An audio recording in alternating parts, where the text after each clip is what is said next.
Hello, this is Jan, and I'm talking about Benji's health needs and feeding.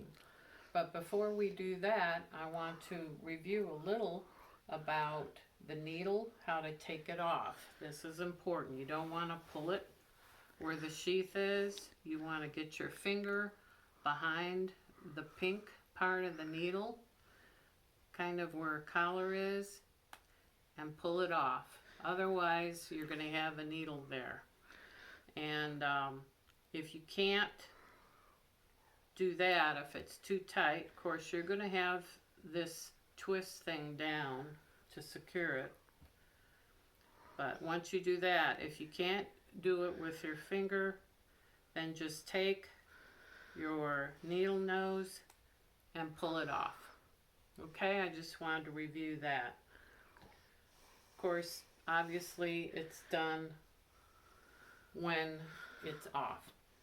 Now with Benji, we're going to get him in a little bit, and I'm going to show you how I'm going to feed him.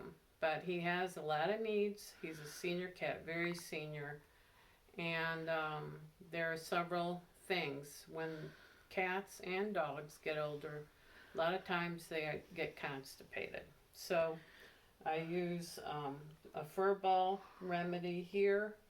I try and give it to them every day or two, and I'll show you how I do it with him, because it recommends maybe on their paw, and even if you smooth it out, a lot of times they'll go like that or won't lick it, and especially with Benji, he won't lick it. So that's something to keep in mind. He will only eat about one flavor of wet cat food now, and that's an issue. He doesn't eat any dry. That upsets his stomach.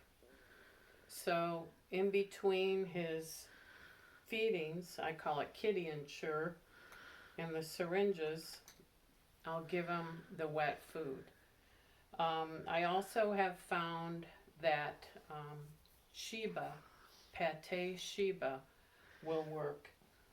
And these gelato jars are really great because they're wide enough, and you would just put either some of the recovery, which I have, and that's like a supplemental for dogs or cats that need nutrition more than normal, and that's a very good pate. Obviously it's a little more expensive.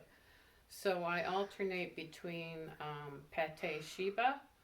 I'll take it out of the containers, put it in here with a little water, and shake it up, quite a bit, until it becomes like a thick liquid. And it's best just to put a little of water at a time. You don't want it really thin, because then they'll choke on it more. So you want it thicker. The same with recovery. So that's a little tip that you may want to use with your senior cat or a cat that needs extra nutrition. Now we're going to go on to feeding Benji, and that will be right next.